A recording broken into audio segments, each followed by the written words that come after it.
Welcome. Today, we're going to explore a really simple, body-led technique you can use to calm down when you're feeling angry or stressed. Seriously, it takes less than a minute.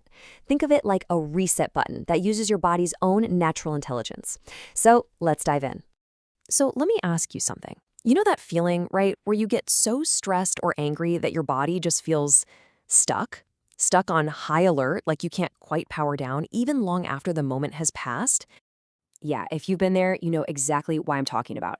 Your muscles get all tight, maybe your heart is just pounding in your chest, and your jaw feels like it's been clamped shut. This is not just in your head, it is a full body experience.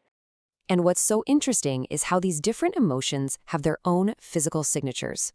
Anger, for example, so often shows up as tension in the jaw, or you might find you're making fists without even realizing it. This isn't random. It's your body's ancient survival system, that fight or flight response, getting you ready for action, even if the threat is just a really frustrating email. But here's the really cool part. Just as your body knows exactly how to ramp up into that high alert state, it also has a built-in instinctual way to ramp down and let go of all that tension. We just kind of have to remember how to use it. In this quote, it just nails the whole idea. Picture an animal in the wild that just had a close call. What does it do?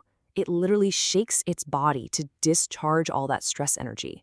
We have that same built-in mechanism, but so often we're told to just keep it together or stay calm, so we suppress it, and all that energy gets stored in our bodies as tension. So this practice actually has a name. It's called somatic release. And somatic is just a word that means relating to the body. It's really just a way of consciously using your body's own movements, like shaking, to help your nervous system finally let go of that stored up tension and find its way back to balance. All right, so let's get practical. Let's actually walk through how to do this tension release shake. It's super fast, you can do it pretty much anywhere, and you can honestly feel a shift in under a minute. Okay, first things first. Find a comfortable spot to stand. Put your feet about hip-width apart and let your knees get soft, not locked. And just let your jaw go slack. Now, this next bit is optional, but it's really useful. Go ahead and gently make fists and just tense your forearms for about 3 seconds, and then just let it all go. See if you can feel that immediate difference. Now, just start to shake your hands. Imagine you're flicking water off your fingertips. Let the movement be really loose and easy. Let it travel up your wrists into your arms. And then you can add your legs. Start some tiny springing little bounces in your knees. The key here is to keep it light, easy, and totally painless. All right, after about 30 seconds, maybe up to a minute, just come to a complete stop. And this is the most important part. Just stand still for a moment and notice. What do you feel? Maybe some tingling in your hands, a change in your breathing. If you still feel kind of wound up, feel free to do another round. If not, just finish with one nice slow breath. So what on earth is actually happening in your body when you do that? It might feel a little strange, but there's some really simple science that explains why this little shake can be so effective. You know, you'll often hear people talk about shaking off adrenaline. And look, that's a great way to describe how it feels. But what's literally happening is a little different. The shake is more about releasing the muscular tension, that bracing, and, maybe most importantly, sending a powerful signal of safety all the way up to your brain. It's like telling your nervous system, hey, the threat is over, you can stand down now. So to be clear, while a ton of research is still emerging on this specific practice, the principles behind it are pretty well supported.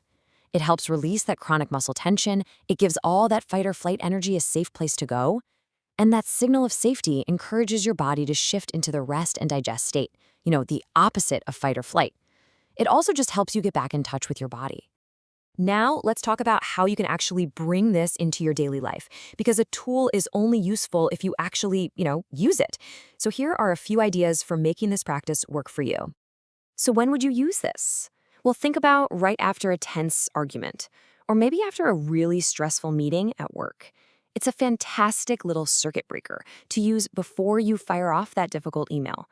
Basically, anytime you feel that revved up, keyed up, stuck on feeling, this is a perfect go-to. And look, your safety and comfort are always number one. So if you ever feel dizzy, just make the movement way smaller, slow it down, or stop completely. If you feel a little silly or self-conscious, you can do a tiny micro shake with just your hands under a table. And if you ever notice the anger actually getting stronger, just pause, plant your feet firmly on the ground, and focus on a nice long exhale. And that's the beauty of this. It's so incredibly flexible. You don't have to be standing. You can do a seated version right at your desk, just shaking your hands and tapping your heels. You can use those tiny, subtle micro shakes in a meeting, and nobody will ever know. And you can always make it more powerful by adding a slow exhale as you shake. So, I'll leave you with this thought. What if the next time you feel that wave of anger or stress start to build, you knew you had a tool that could help you reset your entire physical state in just 60 seconds? This practice puts that power right back in your own hands. So give it a try. See what you notice.